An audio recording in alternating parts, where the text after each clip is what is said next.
All right. So, as Justin said, my name is Dutkiewicz. If you're on Twitter, you may know me as Saduki. I actually do go by Saduki in most of my conferences. But I'm here tonight to talk with you guys about mentoring. So this is something I've been speaking about in various tech groups for quite a while. And I ran into Justin, and he's like, "Hey, wait, can you do this talk here?" And I'm like, "Sure, why not?" Growing up, something that my parents told me was that if you have talents and you recognize them, it's your job to put them to use for good. And so for me, it was one of those, I realized what I could do with tech, and I realized the power of learning this stuff fast. And so I learned how to teach that to others and how to coach them through mentoring. And this quote here, we make a living by what we get, but we live a life by what we give. This is the whole mentoring thing for me, is I'm giving that back to the community, helping raise that community. So there's a story behind this logo that sometimes you'll see me wearing a shirt with that on it. So I used to work for a coding boot camp, mentoring our apprentices. And so we're talking people who wanted to be in development as a second, third, or fourth career. And so it was one of those that I was like, okay, well, come on in, come play, it's fun. And one of my groups was just like, you know what? We need a name. It's like, okay. And on their last day of class, we do daily stand-up. So the whole going around the room, what are you working on? What do you expect to be done? Do you have any roadblocks? And so every morning we would do that. And on my last day with them, they said, start over here. Now, I'd never start my daily stand-ups in the same place back to back. I'm like, okay, but that's a third. That's not the full half. That's not a quarter. That's a weird spot. Weird quirkiness for me. Well, I'm like, okay, so I was like, all right, I'm supposed to start with you. Why do I need to start with you? She's like, I guess I'm the trigger. I'm like, the trigger for what? And all my apprentices opened up their hoodies, and they all had shirts with this logo on it. It was just like, what? But it was one of those that they appreciated the mentoring, and they bonded so well that they created a logo. They created representing Java, because that's what I was teaching them. And it's got all their names and stuff. So I'm like really proud when I see this. I'm like, this is what mentoring can do, is you get a team who will do stuff like that. But I run Cleveland Tech Consulting. I formed that in 2011, and I am an independent consultant. So if you have any questions on how to get mentoring in your company, come find me. I guess before I get too carried away, how many of you guys know what mentoring is and have mentors or are mentoring somebody currently? All right, so I see some hands. Some hands are good. The rest of you guys, hopefully by the end of this talk, this will inspire you to get in there more. So mentoring, I think of a mentor as somebody who's experienced and trusted. I've had informal mentors all of my life. I'm giving this talk tonight. It's a little sentimental for me because my first internship right out of high school was around the corner from here. And so driving past that going, my early days in tech were there. And I was just a lowly intern. Here's a data sheet. Make sure that the stuff in the database matched the data sheet. It's like, okay, fine. Doing my job, and then they assigned me to work with a contractor, and that contractor was like, hey, you like data, don't you? And I'm like, I do. He's like, I got a project, come here. And he had this project where you're gonna take an Access database and migrate the data to SQL Server and migrate the UI to Visual Basic. Now this was something I had already played with the VB to Access kind of thing, because as a hobbyist, let's just say the kids I babysat were able to get me Visual Basic, and I was able to play around with it. So this is something I had tried out. So the contractor's like, so you know VB, let's take a look at SQL Server. I'm like, what's SQL Server? So I know SQL is like the second story. No, not that SQL. Like, okay. So he showed me SQL Server, and I learned databases from him that way. Well, he saw that anytime he talked about data, my eyes would light up. And that kid at Christmas feeling would come. I'm like, yes, data, I get to play. And he's like, you got to meet the Oracle DBA. Now here I am, 18-year-old kid, and I'm like, what's Oracle? Oh boy, I kind of regretted asking that question at first. I was like, Oracle? Okay. Meeting that DBA and seeing what an Oracle database looked like versus a SQL Server database versus an Access database, my heart was racing. I'm like, I love this, I want to do more data. Maybe not the Oracle stuff, maybe the SQL Server stuff, but I want to go play with data. For that contractor to see that curiosity and that energy, and then to help me further that by meeting other people who are working with it and to see what other things are out there. Yeah, that happened around the corner from here 20 years ago. So that was so cool to see. But I consider that guy one of my mentors. And fast forward, so about 16 years after that, I ended up running into the guy. He turned out to be working with me down in Akron in the Global Business Accelerator on the same floor. He was the director of software engineering for a company around the corner. Small world, we crashed into the elevator and I was like, Rich? He's like, Sarah? I'm like, I need to talk to you, dude. You impacted my career so much at that point because you saw the potential. You saw my curiosity. You weren't dismissive at all. You didn't shoot that down at all. You didn't ignore it. You saw that, you embraced it. You encouraged it. That will forever be in me, as that was something that I want to do for others as well. So for me, he was experienced, he was trusted, and he did an awesome job opening doors for me like that. And like this quote says, a mentor sees you for who you can be. They see the best in you, and they will do what they can to bring it out. There are going to be times when you're going to talk with those who mentor you, and you're going to be like, I don't know. I don't think I'm capable of this. There may be self-doubt, and that's normal. But the mentors, they see that in you. And even if there's self-doubt, they'll work past that self-doubt. They will pull that out of you and help you to see that you are capable of these things. So a little bit about future techies. So early in my career, I was mentoring other junior developers. Having a hobbyist background, it set me up fairly well to work with them. I was also mentoring a bunch of tech support people as well. I used to work for the Software Guild, and from August 2014 to December 2017, I mentored over 200 different apprentices. We're talking people of all different walks of life. We're talking of people who are young and right out of high school, seeing these guys come in with that same curiosity that I had when I was working around the corner from here. To see that continue on, I was so excited. I'm like, there are others. And I'm also seeing older people too. They're pursuing a second career, or a third, or fourth, or fifth career. They're coming from education, they're coming from linguistics, they're coming from math, they're coming from science, they're coming from art.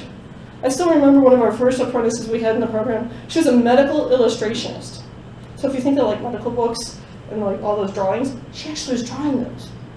Now she's a developer and doing really well in the field, and that was in 2013. So she's still in the field and enjoying it. Some of the people I was mentoring had no technical experience whatsoever. In fact, they questioned themselves because some of their peers were senior developer types who were more interested in the new technology. So we were covering C#, we were covering Java, common enterprise languages. We were dealing with some COBOL developers and some C developers. So they had all this technical know-how. And the people coming in with no experience, they were getting imposter syndrome, they were getting scared, they were worried. They're like, maybe I don't belong here. I don't have that same experience as these other people do. I'm not smart enough to be here. Those were the voices that they were having. And they realized that my personality, I'm very warm-hearted, very gentle-hearted. I'm also a mom. I have a 5-year-old and a 3-year-old, so I'm a natural mom. But that mom personality also comes out when I'm mentoring. And so I tell it like it is, and I nurture when I need to. But talking with them, I'm just like, listen, never compare yourself to other people in the field. Worry about yourself. Are you better today than you were yesterday? If not, understand bad days happen. But overall, you should continue to be doing better for yourself. And understand that everybody in this room, we all come from different walks of life. You may have somebody who's been in security their whole career. You may have somebody who started in tech support and moved into various IT realms. You may have some developers in the room. But especially security. Security is one of those, having a diverse background in tech makes it that much more fun to do your job because now you have different angles that you know about. And your peers, they have different lifestyles, different perspectives too. And so being a mentor, it helps when you recognize that people have those different stories. And I'll talk about that in a slide later. But being aware of that and being able to work with people on that, that's important. And nowadays, I'm mentoring in the tech community. So I'm no longer working with apprentices, but I'm working with people who want to get into speaking. And I've been speaking for over 10 years in the tech field. So it's one of those, I kind of like riding a bike. You just get on and you do your thing. Same thing with organizing events. I've also been organizing events in the tech community for over 10 years. from user groups to conferences. I help with Stir Trek, local user groups every now and then. So it's one of those that I work with those who want to do this because honestly, it's fun. I mean, you guys are here to use a group after your work hours, away from family, but why are you here? Because you want to learn more, because you're enjoying what you do. We need to include that and stress that to our future techies that this is fun. Now, I had to take a class back in, I want to say it's 2016, and something we had to do for that class was read this book called The Alchemist by Paulo Coelho. And there's a theme throughout the book that talks about how if you want something to happen, the universe conspires to make it happen. And when I read that book, I dropped the book. I dropped the book a few times, and I went upstairs and found my husband and said, "Kev, I found the quote." And he's like, "What quote?" Like, this quote that was probably plaguing me for quite a while, and I didn't know where it was. And so when I told him, he's like, "That explains a lot." I'm like, yes. For me, I think, when I see this quote, I think about the people who have been mentoring me throughout my career. And if I want something to happen, and I talk to them, things just kind of magically happen. And I'm like, why is that? Because the universe wants it to be that way. So this quote, this is something that I have hanging in my office. It's just something that will continue to remind me that as a mentor, listen to the people you're mentoring. They're going to tell you something. They're going to tell you something that is going to seem so trivial at that time, but then you're going to have an aha moment a month or two later, and you're like, you know what? That person said they wanted to learn more about this. Let me get them this resource. Let me show them how to use this particular piece of software that they didn't even know exists, but would make their eyes light up and would make them really excited. Now with mentorship, it's a two-way street. It's not just, I'm mentoring you on blah.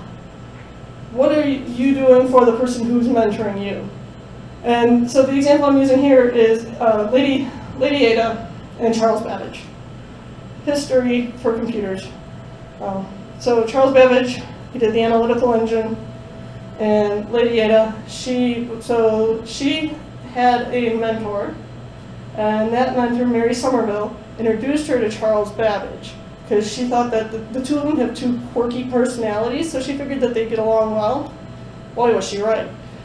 Ada liked learning from Charles Babbage. She was a mathematician. He was really smart, really, the way he thought, she was very impressed with the way he thought. He, on the other hand, was very impressed with the way that she could just work with numbers. And not just work with numbers, she figured out his machine. His machine, not really straightforward for most people, is fairly technical. From everything I've read about him, he's been like one of those super smart guys who just can't talk to normal people because he's trapped in that mindset. She makes it approachable. She was able to document his machine so that other people could understand it. So he got to see her and the fact that she was excited by numbers and the way that she could explain that. And he continued to promote her for her awesome abilities. And by promote, I'm not talking like promoting like, okay, you went from a junior developer to an associate to whatever the path is. No, it was he was talking to other people about that, about what she was capable of. So that two-way street back then, I mean, look at where we've come from that to where we are today. Something else that talking with various people along the way. So I have to refer back to my dad. So my dad was a union leader. Growing up, my dad was a paramedic, and then he was union leader for the paramedics while still being a paramedic, dealing with politicians and such. So watching him lead people and take charge of people, and being a kid, what does dad know? I don't want to listen to him. At least that's what I thought back then. Nowadays I'm like, oh, I really did listen. Don't tell dad. But seriously, he had told me, when you go in the professional world, you want to find a mentor. You want to find somebody who's going to be able to help you. He's like, but honestly, Sarah, you don't want a mentor. You need to have multiple mentors. And I was like, well, multiple mentors actually make sense. Because for me, I mean, so I own Cleveland Tech Consulting. I'm an independent consultant. I know technology in terms of the stuff I've done in my past. I don't know new tech all the time. Like blockchain, I know it was a thing from CodeMash. Hear the word all the time. No idea. So you guys who know blockchain, I'm coming to you guys for what blockchain means and how it's relevant. So I would have mentors in that if I really wanted to go down that path. But I also have business mentors. I actually ran into one of the guys today who, he's like, yeah, he's like, so what are you doing now? And I'm like, oh boy, I don't have my elevator speech ready. I don't have my introduction ready. So that's what I'm working on tomorrow morning before I meet him. But having a mentor who keeps me honest on the business side. He runs a managed services provider, IT company for small and medium businesses essentially. But he's the one who asks me the challenging business sides of things as well. So and we've been talking about some tech businesses that have been going on lately and some of the downfalls that they've run into and how I can avoid those. So having multiple mentors with different perspectives really helps. Having multiple mentors on the same topic could help too because again, different stories, different perspectives, you never know what kind of clarity you'll get from that. Any questions so far? Feel free to stop me along the way and be like, hey, I got a question, or hey, I got a thought. All right, do you guys know about survivingtheworld.net? All right, so survivingtheworld.net, that's this guy here. So he does a web comic of sorts, where he writes quotes and draws pictures on his chalkboard. He is a professor. But one of the things he points out with leadership, and leadership and mentoring in this case are very similar, is that it's about responsibility, it's about action, it's about guidance, it's about outcome. It's not about a position or a title. It's not about, oh, I'm a vice president of whatever, or I am a tech lead of whatever. If people are going to you for your title, I would worry more. Because you are so much more than just a title. It's your experience that most people are going to see. And that they're going to be like, you know what, you did this really cool thing at Give Camp and I want to learn more about it and follow you guys on that. So these, the next few slides are including more of the stories that I have in the field and lessons from the field. I can't stress this enough in our, whether we're dealing with IT, whether we're dealing with developers, whatever we are doing in tech, I can't stress this enough. Check your egos at the door. Mentoring is not about you and your ego. Put it away. Mentoring is about helping others. There have been times where I've seen people get into ego wars over things, and it's like, why? What are you accomplishing? You're just deterring yourself from the actual problem you're trying to solve. Check your egos at the door. As mentors and as mentees, we need to be able to set expectations. We want to go into these mentoring relationships with a clear guide of what we're getting ourselves into. What do we expect from this mentoring relationship? What's your availability? Now, like I mentioned, I'm a mom. So typically the evening hours, I'm usually home with my kids, making sure that they get dinner, playing games with them, Xbox, gotta teach them how to game early. Things like that, so I'm usually unavailable during that period of time. But I tell people, if you need to do mentoring, let's talk after kids are in bed. 9 o'clock to 11 o'clock, my kids are in bed, my husband and I are usually both doing work, so that works. Or during the day too. Or better yet, let's do lunch, let's get coffee. Anything to get out of the house and to get away from all the daily distractions so you can focus on the mentoring relationship, it's a good deal. In the mentoring relationship, you want to know, what are we focusing on? Are we focusing on how you can get better in tech? Are we focusing on how you want to become a speaker and how do we get you in there and what groups do we get you with? And are there any topics that we just can't talk about? Because I have some mentors and some mentees I've worked with who have said, I only want to focus on this small thing. And I don't want to talk about my personal life. Totally respect that. Set those boundaries. Set those boundaries early and set them clearly. All right, how many of you guys have heard of SMART goals or SMARTer goals? So another one of the things that came up in that class that I was taking was talking about SMART goals and SMARTer goals. So we'll talk about what that actually means. When you're doing mentoring, you guys want to go through this with the ability not just of setting expectations, but setting goals. How do you know that the mentoring relationship is going where it should? Are they making progress? Are they going the route you want them to? So the goals you want to set, they should be specific, they should be measurable, they should be actionable, they should be realistic, timely, exciting, and I always forget the R, relevant. So how do we do this? So a specific goal. I want to speak at Code Mash next year. Okay. Measurable. Well, how do I know that you've been going down that right path? Let's say I want to make sure that I have my slide by a certain date and time. Okay, date and time, that's measurable. X amount of slides, that's measurable. Actionable? Well, if you set a goal, there should be actions to be taken. You can't just say, I'm going to set a goal, and then magic happens. It doesn't work like that. It might work like that on TV. It doesn't work like that in real life. We can't write a script to just kind of make goals happen either. You can try. You can make it happen in text. You can write it to a console and say, hey, look, so-and-so accomplished a goal. It didn't actually happen, though. So, actionable. What kind of steps do you need to take to achieve that goal? Realistic. Realistic, something to keep in mind with the mentoring thing is your perspective of realistic and your mentor's perspective of realistic may be two different things. And then the universe's perspective of realistic could be something entirely different from that. That was something I experienced in 2017. It's one of those where I kind of restructured my business to take federal contracts a few weeks before an event. That shouldn't have happened, but the universe is like, oh, that's realistic, and I was like, I'm going to listen to the universe on this, but I don't think it's realistic.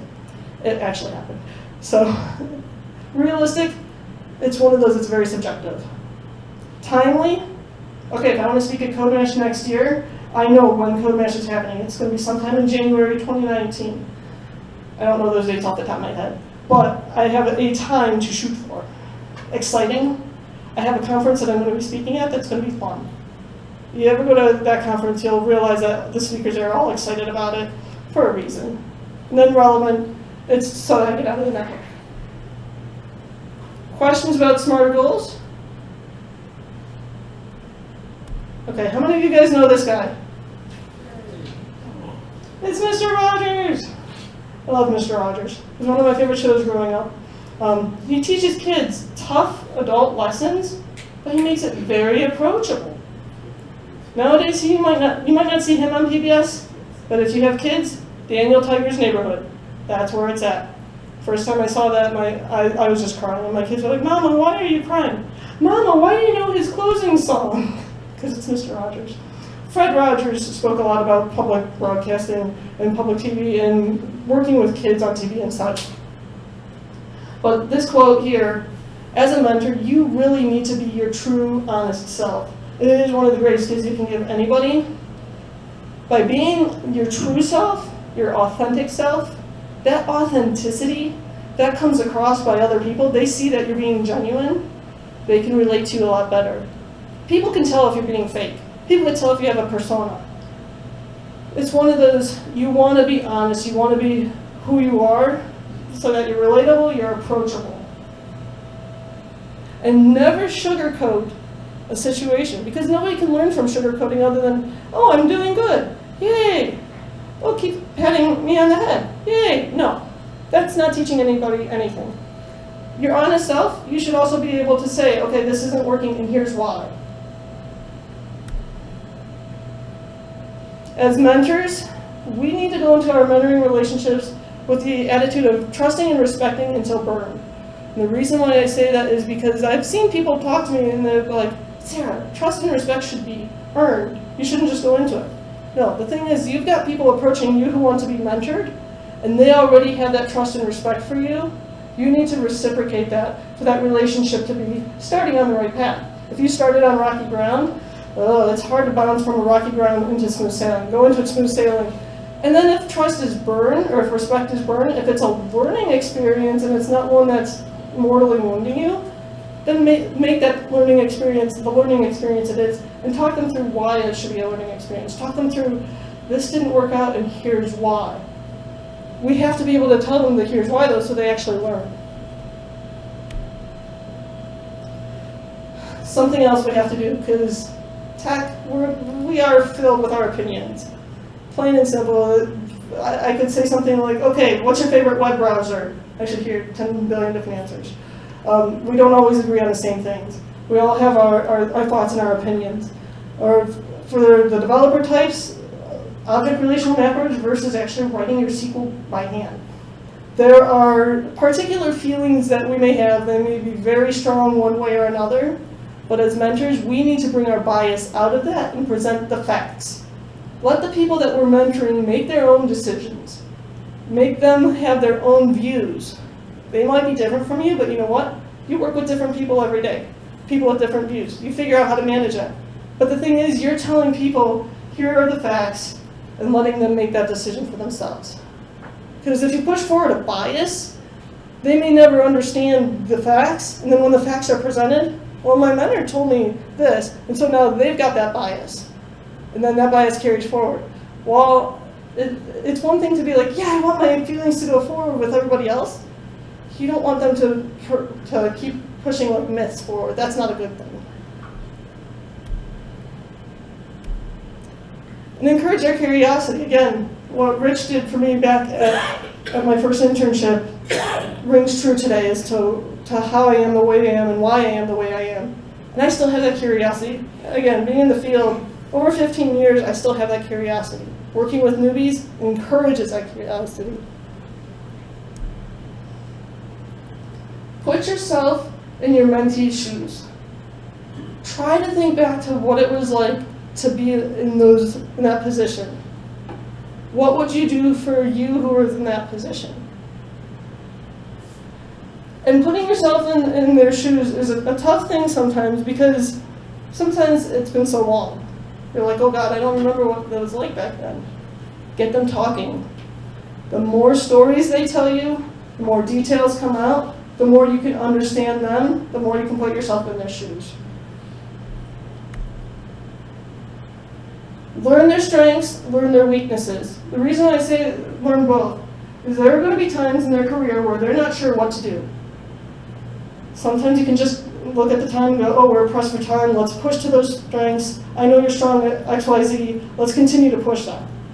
But if you look at your timeline and go, okay, they have this goal they want to achieve, and they need a little more guidance, okay, they're weak here, let's see how we can take that weakness and make it better. As mentors, we have that vision that they don't see. They have self-doubt in the way. They have unknown in the way. We have experience that can help get them past that. And do lunch. This was a conference lunch from many conferences ago. But get out of the office. Get away from your desk, away from the distractions, away from that person who's going to stop by your cube and go, hey, did you get that report for me 2 minutes ago? Or hey, I just have a production fire. It'll only take 5 minutes. Famous last word. It'll only take 5 minutes. 5 hours later. Yeah. So get out of the office. Go to lunch. Put your phones away. Focus on the conversation at hand. Don't have your phone right there. Oh my God, my phone keeps vibrating. I gotta check it. No. Focus on the conversations, on the relationship. Because if you do that, you'd be surprised how much more successful the person is when they can actually have that conversation, that focus, and they have your ear. And encourage questions. This I couldn't stress enough in my classroom especially, because they're afraid to ask questions. Like for me, I'm in a room full of most of you guys I've never seen before. Well, if I was in a classroom with you, if I were my apprentices, would be like, I can't ask a question. I don't know these guys, I'm going to look stupid. We need to encourage them that there are no dumb questions. If you have questions, ask them, because how many of you guys are running telepathy servers? Yeah, I know, we all wish it would exist. Those mind reading servers would be great, but they don't exist. We don't know what people are struggling with unless they ask questions. Same thing for us. People don't know if we have questions unless we ask those. And you can't always rely on somebody else in the room to ask those questions. So as a mentor, you need to encourage questions. You need to teach them that asking questions helps them to understand. Rephrasing questions. When people say they don't know what you're asking, other people get frustrated. Don't be frustrated. We want to encourage them to, okay, reword the question. Something else I like to tell them, again, mom coming out says, use your words. Use the words that you already know. Something that newbie people in the tech field will panic about is there are a lot of terms. Authentication, authorization, what? Inheritance, interfaces?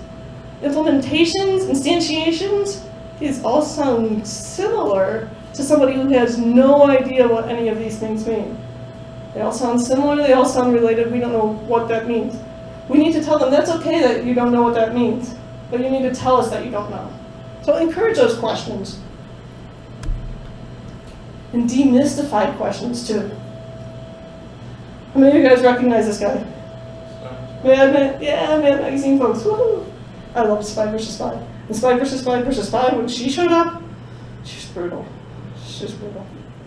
Anyhow, as mentors, we need to be able to demystify their questions. So there are going to be times when we have to do mock interviews or something to prepare them for the field. And so they're going to ask things like, well, what is the difference between authorization and authentication? What is red team? What is blue team? What is white hat? What is black hat? What are these terms that you guys use that I hear you guys talking to each other about? I don't know what those mean. We need to tell them that it's okay to say, I don't know what you guys are talking about. Can you clarify it for me because I have no clue? They need to know that that's okay. They need to realize nobody in this room knows everything. Because if somebody knows everything, oh my God, I feel so sorry for you. There's a lot to know in this world. But we all should know who everybody is and what they know, because then we can bounce ideas off of each other and go, oh, you know what? I don't know what blockchain is, but these guys do over here. And so we're there. You guys have now become the blockchain guys, sorry.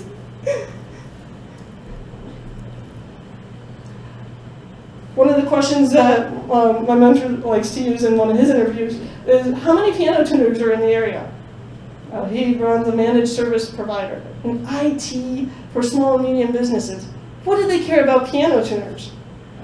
However, as mentors, we can teach our mentees that this kind of question, that the face value is not there. It's not about the face value of how many piano tuners are in the area.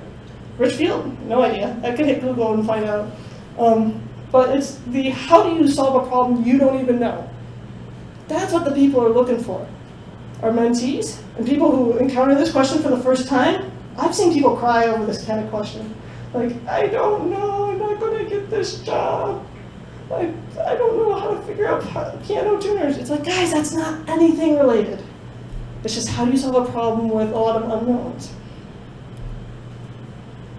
And then there's the where do you see yourself in 5 years? 5 years is a long time. But it's one of those that, as mentors, we need to remind them that you don't want to look at just today. You want to see where you want to go in the future. Set goals to get there, and then keep working on them to achieve them. Now, with all these questions, we also need to be able to tell them that I don't know is okay to say. Because there are times where I can remember as a hiring manager, I would do interviews, and people would just start randomly answering things, and I'm just making notes. Going, okay, can this get any more absurd? Oh, yes, it can. And I'm like, just stop. Just stop and say, I don't know. Don't make up a story, especially if the interviewer is asking you something and they know it. Don't make up a story. It's not story time. Just say, I don't know. Okay, so then how do you handle I don't know? Is it a matter of I don't know and you panic? In which case, as mentors, if we see the I don't know and panic, we need to take a deep breath. Settle down. Not knowing is not the end of the world. All right, let's try this again now. I'm going to ask you the same question. You say, I don't know, and. I don't know, and I can seek an answer on a search engine. I don't know, and I can find out who the people are in the field who understand this and ask them questions. I don't know, and. Don't worry about the not knowing what to do, but at least make an attempt. But don't shut down and panic. Because if you do that in the interview, what are you going to do in the field? What are you going to do when you have a production fire and a whole bunch of I don't know? And you have very little time to get that fixed. Shutting down, not a wise thing. So as mentors, we need to tell them that I don't know is completely okay. As mentors, this is what we need to do. We need to teach them how to fish, not just give them a fish on a platter. Otherwise, they're going to keep coming to you every day. Hi, I'm here for another fish. Get out of here. I don't carry fish around here. I will teach you how to do something so that you learn how to do something. I will walk you through the steps. When I walk you through the steps, you will be doing this. I won't do it for you, because if I do it for you and you're watching me, you're not really getting anything out of it. But if you're doing it as I'm telling you, now you're getting the experience out of it. It's important that we as mentors and as mentees, we seek feedback and we give feedback. Honest feedback. Remember being our honest selves, being authentic? So if something isn't working, tell them why. Don't say, oh, this is awful, and then leave it at that. Or, man, that sucks, and then just walk out. Don't do that. Tell them, why isn't this working? What sucks? Oh, well, you're using tabs instead of spaces. Seriously? No. Have the conversation, though, of what's working, what's not working. And that's on the constructive side, or the criticism side, but also be positive. And say, you know what, you're doing a really good job at whatever they're doing. So in my last role, I was in charge of technical instructors. And we're all developer types, not teacher types by trade. So it was fun to watch them kind of adapt, and I would have to encourage them that you're doing the right thing. You're mentoring these people well, you're talking well, you're using examples that are relatable. I had to stress the positive because there's a lot of self-doubt. Don't forget the positive. Also, though, if you're doing negative, be clear as to why and how they can do better. Turn it into a learning experience, because that's what mentoring is. Mentoring is a lifelong experience, honestly. Listen to them and support them. Encourage them to talk. Encourage them to not be afraid, even though they are less experienced. If they're in a meeting with more people and they have that intuition that something isn't right, ask a question. Propose a solution. What they're afraid of is, oh, you guys have so many years of experience in the field, you know what's right. Hello? You guys have perspectives. You guys come from different walks of life. You might actually work in the field that we're writing code for. That we as developers, we don't have that experience. We have the experience of writing the software, but we may not necessarily have the experience of using it. You had that experience of using it? Speak up, tell us this so we can make a better usability thing. Encourage them to do that. Encourage them, if they're experiencing issues, to document everything. My first rise into management, unfortunately, was through a very tough decision. And it was one of those that we just had a very uncomfortable situation in my department, and my team was just like, what do we do? And we were all on the same team in a tech support thing, and they're just like, what do we do? I'm like, well, document, document, document. And that documentation was able to help us get a much better situation in the end. But they were just like, how did you know? I'm like, I deal with HR and accounting stuff. It's something I understand. If something isn't going right, you want to document things so that, one, you can see the trend, but two, so that other people can see that as well. So you need to encourage them. It's okay for them to write things down, and sometimes they kind of need to do it. As mentors, we need to push them out of their comfort zone. I am an introvert. I'm up here because I like to speak about this topic. This particular topic gets me super excited, but people drain me. That's me at the Peabody Opera House in St. Louis, Missouri, in front of 600 people. Introverted me that day was just like, I'm not showing up. I thought it was for a lunch, like a side topic. Not Peabody Opera House, not 600 people in front of me, no. No. The reason why I broke out of that was twofold. I have a mentor who was back at home in Columbus area, talking to him, and I was like, okay, I'm about to go center stage, Peabody Opera House, and I'm kind of freaking out. And he's an extrovert to my introvert, and he's like, you've got this. And I'm like, okay, fine. But then I was watching the time before my talk, and there were two girls from Columbia in South America, not the university. But they were coming in to talk about Rails Girls, which is an organization for getting girls into Ruby and Ruby on Rails. And so I'm looking at the time. They're supposed to be on stage in 10 minutes. They're supposed to be on the stage in 10 minutes, and they're nowhere to be found.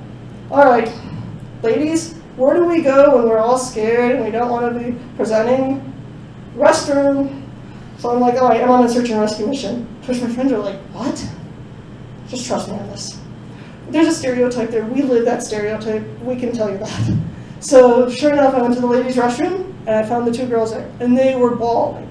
And I'm like, okay, that's where pre-mom me, because I didn't have kids at the time, but I still had that maternalness to me. I was just like, what's going on?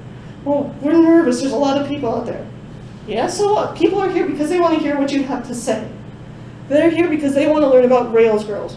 You guys are flown here because you're excited about it. But there's so many people. Just pretend that they're not there. Pretend that they're all your friends, because they're all your friends. Like, and honestly, the tech community, they're not, you may hear about bad guys, but for the most part, they're really cool people. They want to hear more, and better yet, they'll ask you if you're talk for more information. That little pep talk in the bathroom, that got them on stage. That also got me to feel a little more comfort, even though I was totally out of my comfort zone. Between that pep talk and having a mentor who's extroverted and pulls me out even though I'm kicking and screaming, it's awesome. So as mentors, we need to be able to have them step out of their comfort zones and encourage them. And sometimes you just kind of have to kick them off the ledge and watch them fly. It's okay. Encourage that they grow personally as well. It's not just, okay, here's technical stuff, but how do you grow as a human? Because we've all been growing as humans as well. Again, respecting career paths. We want to make sure that people come through this various careers. I mean, for me, I started in tech support. Came back to Cleveland in 2002 and not really any jobs. Like, okay, tech support will work. Moved into management. Moved into an IT department, doing some sysadmin stuff and phone admin and reporting, and then a DBA left, and DBA stuff on my lap, and then web development. I went back to consulting again, speaking and doing all sorts of stuff. So I had a crazy path. Some people are just starting, little footprints in the sand. Some of us have rocky paths, and you kind of have to respect that. Some of us have crazy paths that swirl in a circle. Understand that different people have different walks of life, and honestly respect that. Now, imposter syndrome. I mentioned that earlier. It is key to understanding how that happens. A lot of it is self-doubt. A lot of it is, do I belong in here? I had that feeling early on. Put it easily, I mean, being a woman in tech, I am a minority. I am very well aware of that. So there are times when I'm like in a room full of guys, I'm like, these guys are all smarter than me. These guys are, and I would always just be like, these guys are. I don't have that. And so I always had that going into it until I met my mentors who re-encouraged me to just go out there and do this. Help me find that self-confidence. And some of the things that you'll see is new situations. I don't know if I could speak. I don't know if I could write code. I don't know if I could get into that system. I don't know if I could do a capture the flag at code mash while looking up an elephant for code. I don't know. Unpopular situations. Oh, as leaders and as mentors, you will have times where you might have to make an unpopular decision. Stick to your guns on that. High stress situations. Imposter syndrome in high stress situations, that's key. That happens a lot. And I hate this phrase because people say it all the time. But at the same time, it's true. Fake it until you make it. Others are going to believe in the stuff that you're doing because you can show them. Your self-doubt is the biggest curtain in front of you. Your self-confidence, if you aren't confident in the steps you're taking, that self-doubt will continue to hinder you. You kind of have to keep doing it until you're like, you know what? I do have this and other people believe in me. Maybe I should believe in me too. So fake it till you make it. You hear it all the time. It actually has some truth to it. How many of you guys are working with environments that look something like this? Where you've got windows with a lot of panels here and there. The panels may not necessarily make sense. You open it and you go, oh my gosh. Somebody just starting would be like, what is this? And why are there so many of these different panels? So many folders on the side. So many folders here. What are they for? What do they do? I can't write code because there's too many folders. I don't understand how they work. All these windows, all these panels, so much noise, so much chaos. Somebody just starting out, they're not used to what we're used to every day. We open one of these and we're like, oh yeah, I know exactly what that is. This is this, this is this, this is this. Somebody opens it for the first time and they're like, I'm going to close this, I'm going to walk away, I'm going to go change careers so I don't have to see this again. And we need to tell them, this is normal. This isn't that scary either. And all the white space. Oh wow, that white space. I have to write code, I have to write a script, I have to write something. But it's all distraction. Or how many of you guys you go to run a program and you're like, options. How do I know what project to choose? How do I know which tools to use? Or, God forbid, if you're in mobile development, okay, what platform or platforms are we developing for? Again, options. So many choices that newbies, when they're starting out, are like, I don't even know where to start. We who've had experience in the field, we need to have those conversations with them that maybe you do need to do watch development because that's what your client really wants you to focus on. Or maybe, you know what, you need to work on all platforms and here's why. Finally, something else I need to point out is that there may be gender concerns. Again, I mentioned as a woman in tech, pretty much a minority. Does that stop me from doing my job? No. Should my gender matter? No. Who are my mentors? Mostly white males. Why? Because that's how the field is. I don't care that they're male. I don't care at all. I care for the experience and the cool stories they share. So the gender concerns, you're going to find some people really are concerned about the stuff that they do and that gender matters. Shouldn't.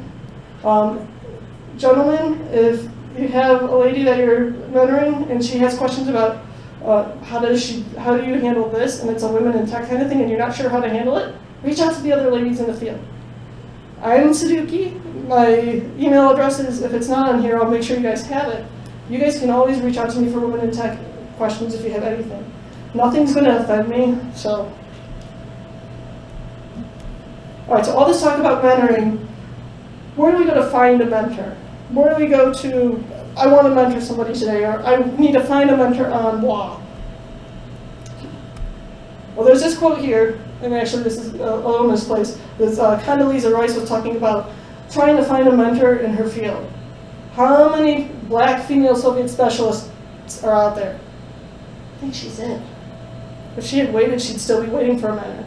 But, so she didn't let that stop her at all. Didn't let her race, didn't let her gender slow her down. Her mentors were white males because that's what the field's made out of.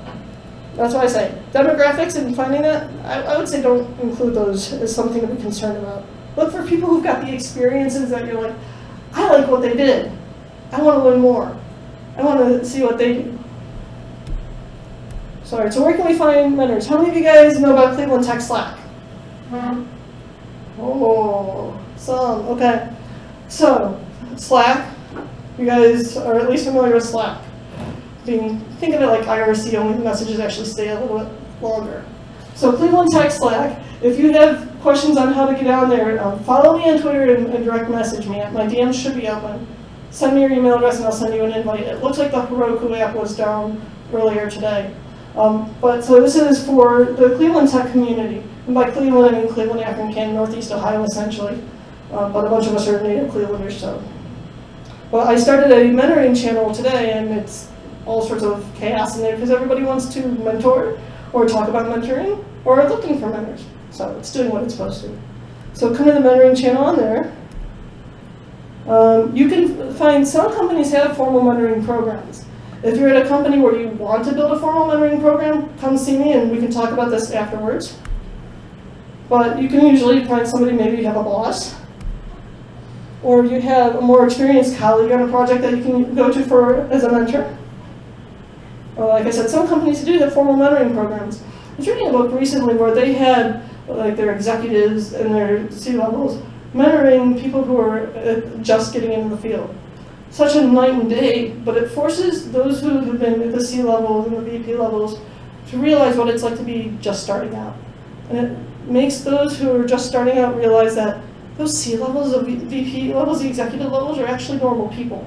They're not just, oh my God, it's a title. No, they're actually down to earth people, and you'd be surprised. Where else can you find mentoring? Well, outside a company as well. I mean, there are various websites out there, or come to one of these events. I mean, you guys are all here. Do you guys talk to each other?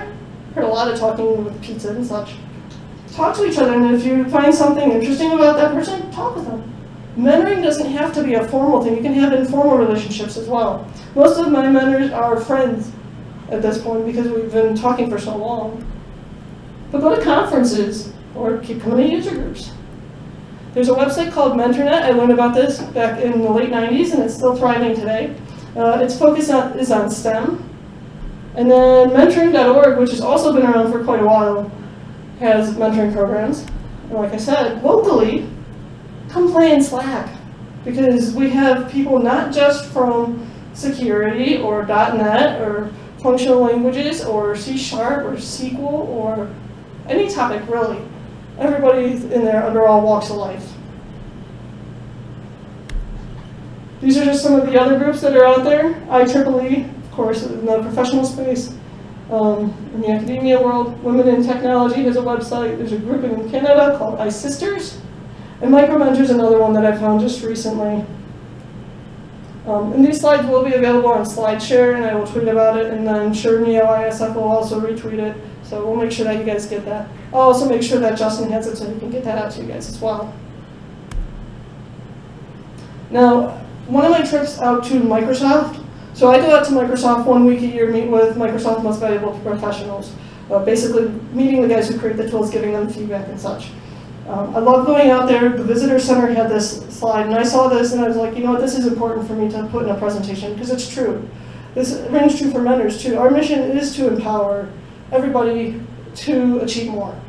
So this is something we need to just kind of do. I'm going to end this talk with a quote that kind of fell into my lap. It was one of those that early 2000s, our DBA up and left at a manufacturing firm, and I'm like, well, that was kind of rough. Went over to her cube, and she had this quote on her, on a Post-it in there, and I was like, I like this quote. Because as mentors, we can inspire them with something like this. Where 20 years from now, you're going to be disappointed about the things you didn't do, rather than the things you did do. So you need to tell them to catch the trade winds, explore, dream, discover. So go forward and mentor and help grow our techies so that tech continues to be awesome. Thank you.